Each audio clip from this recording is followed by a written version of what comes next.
For most gardeners, they are nothing more than botanical pests, invaders to be dug out, rooted out, and composted. But for one Utahn, weeds are just a matter of taste.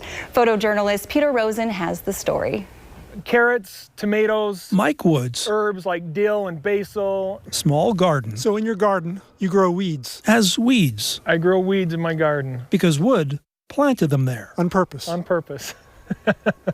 5 years ago, a friend organizing a Pioneer Youth event asked Wood to teach kids about what are called wild edibles. I didn't know a whole lot about this stuff at that time, but there's wild wheat growing here. I started researching jointed goat grass, and I was just stunned. I was astounded at what was available here in the desert that was edible. We've got the yellow sweet clover. I really got hooked.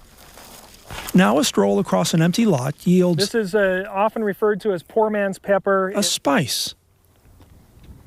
Real mild.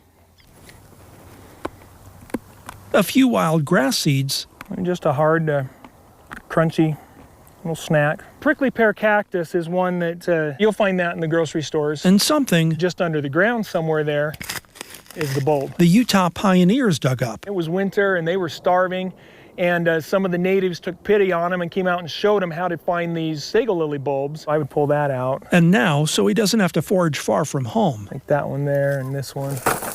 So you weed your weeds. I weed the weeds. he grows weeds in his garden. Yellow dock, it's a green.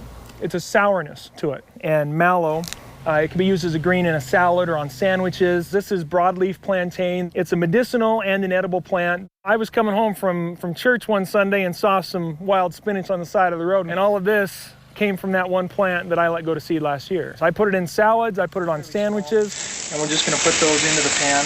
I put it in my eggs. People come over for dinner, family, and I go out in the in the desert and pick whatever I can to make a salad, and Will the kids eat weeds? and they will eat the weeds. Does your wife like it? So for Mike Wood, what's a weed The definition of a weed is a plant where we don't want it. is often just a matter of taste. This one almost has a fruity taste too. This is This one, for example. the purslane. Here, it's the target of herbicide. In France, Mexico, Greece, and the New York Times, it's a tangy green. Almost a citrusy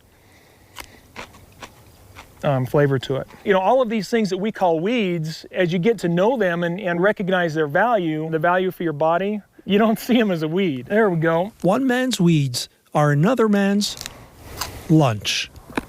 Peter Rosen, KSL 5 News. You can find more information at wildutahedibles.com. And of course, always make absolutely sure you know what you've got before you snack on it. Dan and Keith, I think those are wise words to live by for all of us.